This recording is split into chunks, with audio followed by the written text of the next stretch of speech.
नमस्कार, मैं सुनीता कथा मंथन में आप सबका स्वागत करती हूँ। कथा मंथन में आज सुनिए वे बड़े हो गए उपन्यास का 10वां अध्याय। लेखिका आशापूर्णा देवी। वह निशित से बात करेगी, दिन में नहीं रात में। दिन में बात उनके कानों तक जाएगी, शायद परिणाम उल्टा ही होगा। बदमिजाज निशित को तो होश ही नहीं रहता कि उसके भीतर है क्या, जो थोड़ी सी आदत बदल नहीं सकता। अपनी सुविधा की छोटी सी मांग को जो त्याग नहीं सकता, वह इतनी आसानी से एक संतान का त्याग कर पाएगा। एक वस्त्र में चले जाना होगा उसे। रात के अकेलेपन में यह हुक्म जारी कर दिया निशित ने। सुलेखा रोकर बोली, जिंदगी भर के लिए वह लड़की घर छोड़कर जा रही है। क्या 2 नई साड़ी भी नहीं देंगे? नहीं देंगे। बड़ा हीरो लड़का ढूंढा है ना उसने। गरीब बाप से कपड़े लेकर क्या करेगी? मगर जरूरत बेटी को है क्या? पति की नज़र बचाकर सुलेखा ने दिन रात सिलाई करती रही और समिति जाती रही। फिर एक दिन ईरा को बुलाकर बोली, एक बार दुकान पर चलेगी ईरा? दुकान बाजार जाने के लिए हमेशा की साथी नीरा ही थी, क्योंकि इन बातों में होशियार थी वह। मगर वह तो अभी विपक्षी खेमे में बैठी, परीक्षा चल रही है उसकी, इसलिए शायद यहाँ खा कर कृपा कर रही है और सोने का स्थान कहीं और निश्चित नहीं हुआ, इसलिए अभी भी रात में यही सो रही है। अतः ईरा की जरूरत है। ईरा बोली, जाकर क्या होगा, खरीदना भी क्या है, तिन्नी को क्यों नहीं ले जाती हो? नहीं नहीं, तिन्नी से काम नहीं चलेगा। उदास सुलेखा संकोच भरे स्वर में बोली, बेटी पुराने कपड़े पहने खाली हाथ बाप के घर से विदा होगी। चल चुपके से एक बनारसी खरीद लाते हैं और यह कंगन का जोड़ा पॉलिश करवा लेते हैं। शायद ईरा को माँ का उदास चेहरा देखकर दया आई। धीरे से बोली, क्यों परेशान होती हो माँ? तुम्हारी अक्कड़बाज बेटी तुम लोगों का दिया हुआ कुछ भी नहीं लेगी। जो कभी नहीं होता वही आज हुआ। सुलेखा अचानक क्रोध से खौल उठी, बोली, ओह, तू जिसे लेकर इतना अहंकार है, उस अपने आप को ले जा रही है या नहीं? जिस शिक्षा के बल पर इतनी हिम्मत हो गई, वह किसका दिया हुआ है? ईरा हंसकर बोली, इसका चारा ही क्या है, मगर तुम्हें भी सचेत कर देती हूँ। यह सब उसके सामने मत कह देना। हो सकता है इतने दिनों के खिलाने पिलाने और बड़ा करने का दाम अपने दूल्हे के पैसे से चुकाने लगेगी। शायद इतने बड़े आघात से ही सुलेखा को शक्ति मिल गई। बड़े ही शांत स्वर में बोली, कब किस तरह इतने पराये हो गए तुम सब? मुझे क्यों समेट रही हो माँ? हल्के स्वर में ईरा बोली, मैं तो पराई नहीं हो रही और मैं उतनी मूर्ख नहीं। जमकर बैठी रहूंगी, तुम लोग दुनिया ढूंढकर जमाई लाओगे, दान दहेज समेत कन्यादान करोगे, तब जितना हो सके मांग बटोर कर तब कहीं मैं ससुराल जाऊंगी। शायद माँ को खुश करने के लिए ही मितभाषिणी ईरा अचानक इतनी बात कह गई। क्या माँ से वे सचमुच प्यार नहीं करते हैं? करते क्यों नहीं, मगर उस प्यार में मर्यादा से करुणा अधिक है। मोटी बुद्धि वाली सीधी सादी माँ को वे बालिका का दर्जा देते हैं। कभी कभी उन्हें पता नहीं चलता है कि उस माँ के दिल में कितने तूफान उठते हैं, कितने विद्रोह मजबूरी के द्वार पर सिर पटकते हैं। उन्हें तो लगता है कि माँ की दुनिया बस हल्दी पचफोरन राशन बाजार में ही सिमटी है, मगर इसमें उनका दोष ही क्या है? क्या सुलेखा ने कभी उस तूफान का पता चलने दिया, उस विद्रोह की जानकारी दी? बल्कि कहीं उन्हें पता न चल जाए, इसलिए बचकाने आचरण से उन्हें ढक कर रखा। इसलिए वे कभी कभी माँ को ममता दिखाते हैं। क्या सुलेखा क्या वह उपहार भी लौटा दे? ऐसा वह नहीं कर सकती है। उसके भीतर भी तो ममता का समुद्र है। उस सदा नीरस प्रभुत्व जताने वाले ममताहीन आदमी के प्रति भी तो सुलेखा की ममता का अंत नहीं है। अपने बच्चे उसके आगे हाथ जोड़कर नहीं रहते, और जिस बात से उसे दुख भी पहुंचता है, उस निशित के लिए भी तो सुलेखा के मन में ममता का अंत नहीं है। अभी सुलेखा ने अपनी बड़ी बेटी ईरा के कथन को ममता के साथ सुना। सरस स्वर में बोली, अभी तो ऐसा कह रही है, शायद एक दिन तू भी पराई हो जाएगी। ईरा दृढ़ स्वर में बोली, माँ, पराई वह खुद नहीं होना चाहती थी, तुमने ही कर दिया। तुम लोगों ने ऐसा बर्ताव किया जैसे उसने कोई जघन्य नीच काम किया हो। अरे बच्चे बड़े हो रहे हैं, यह शायद तुम लोगों से सहन नहीं होता। क्या वे बड़े नहीं होंगे? एक परिपूर्ण व्यक्ति नहीं बनेंगे? कोई नहीं बनना चाहे तो उसकी बात और है, मगर जो बनना चाहे तो उसे उसकी बुद्धि विवेचना इच्छा अनिच्छा का प्रयोग नहीं करने देंगे। तुम खुद भी एक बार ढूंढकर उसी के घर बेटी को भेज देती या नहीं? तब तो ऐसा मातम नहीं मनाती। फिर उसने खुद ढूंढ लिया, यही तो अंतर है। उससे इतना तड़पने क्यों लगी? खुद भी तड़प रही हो और उसे भी तड़पा रही हो। ऐसा नहीं कि बहन स्नेह से ओरोत प्रोत होकर ही ईरा ने इतनी बात कही। वह तो हमेशा ही नीरा की समालोचक रही है, शायद थोड़ी ईर्ष्या भी करती है क्योंकि वह नीरा की तरह हर बात में उतनी चुस्त नहीं है। नीरा परीक्षा के एक दिन पहले सिनेमा देखने जाती है, पार्टी में जाती है, सिलाई बुनाई में पारंगत है, संगीत वाद्य में रुचि लेती है, गप्पे लड़ाती है, फिर भी रिजल्ट अच्छा लाती है। तभी तो इरा बहन को चालू कहती है मस्तानी, अक्कड़बाज, घमंडी। मगर आज ईरा ने उसके बहाने अपने ही विचार व्यक्त किए। 21 वर्ष की एक लड़की ने प्रेम किया है तो क्या हो गया, इसमें इतना दुखी होने का क्या अर्थ है भला। सुलेखा धीरे से सांस छोड़कर बोली, मुझे खुद इतनी परेशानी नहीं है तेरे बाबूजी के डर से। डर डर डर, हमेशा तुम डरती ही रही।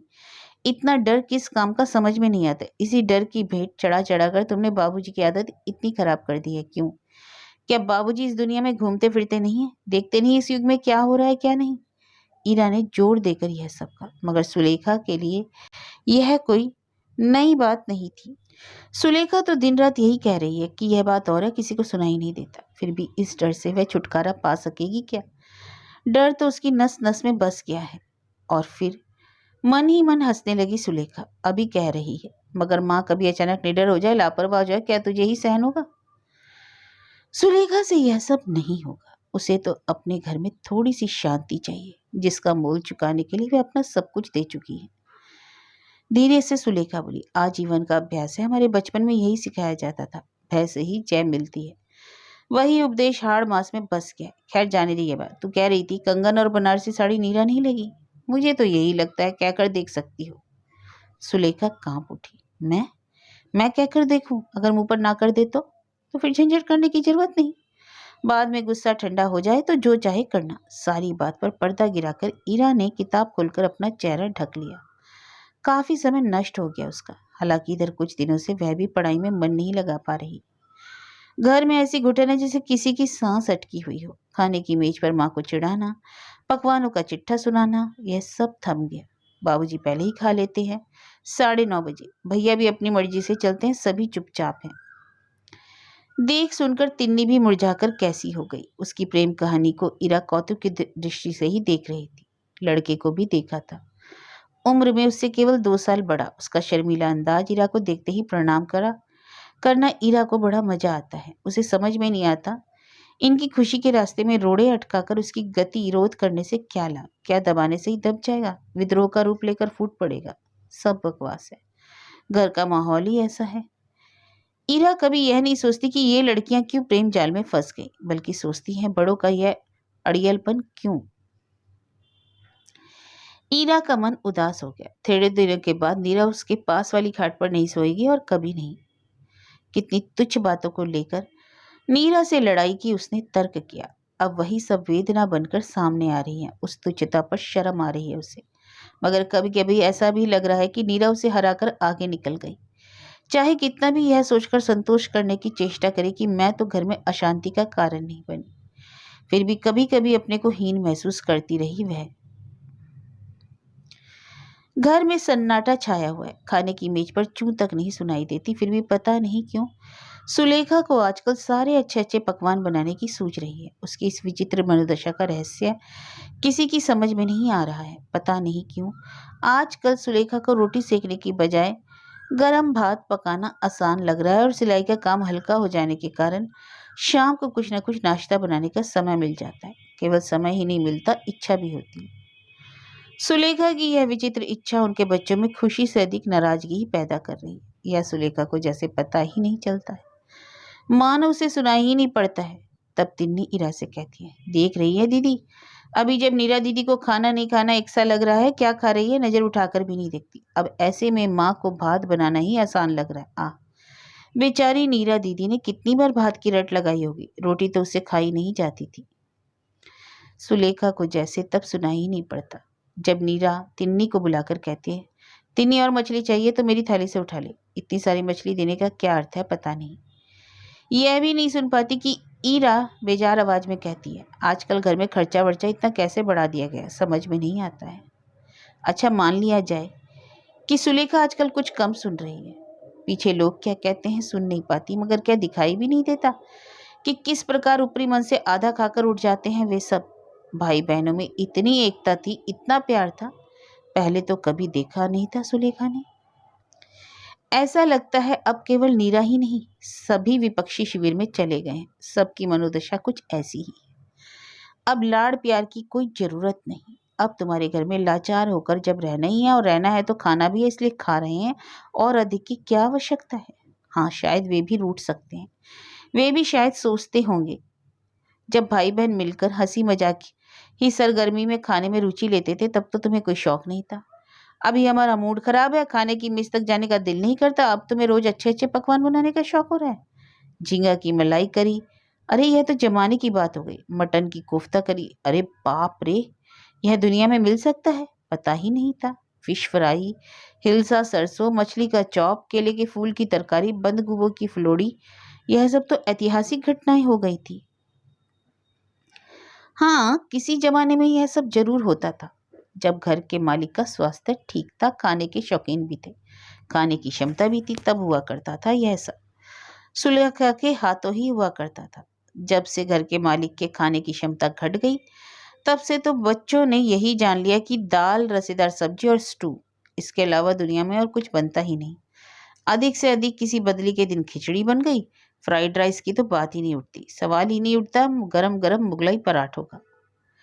मगर अभी युगों के उस पार से सावन के आने की तरह अचानक भोजन की थाली में कभी कभी इन चीजों से साक्षात्कार हो जाता है। रूठ ही सकते हैं वे लोग। नीरा हमेशा से ही खाने पीने के मामले में झंझट करती है, शौकीन खाना पसंद करती है, मगर जब मिलने पर खुशी होती थी तब तो उनके कान पर जू नहीं रेंगती थी। तब तो माँ एक बीमार के पथ्य के साथ घर भर के लिए वही पकाकर दिल का चैन अपनी सिलाई लेकर बैठ जाती थी। अब वही नीरा पत्थर हो गई। खाना नहीं खाना सब उसके लिए बराबर हो गया, और इसी समय माँ उसकी पसंद की सारी चीजें पका पका कर सामने बढ़ा देती है। वे सोचते हैं, अब माँ को ध्यान आया बेटी की खुशियों का, अब तुम्हारी पत्थर नीरा उससे पिघलने वाली नहीं। वे नहीं समझते हैं कि सुलेखा के दिल में कैसी हलचल मची है। अपने प्रिय संबंधी की निश्चित मौत की खबर सुनकर भी इससे अधिक और क्या हो सकता है। हर शाम ही तो सुलेखा उंगली पर गिनकर देखती है, नीरा और कितने शाम उसके पास खाएगी। हर पल सुलेखा को यह बात चुभ रही है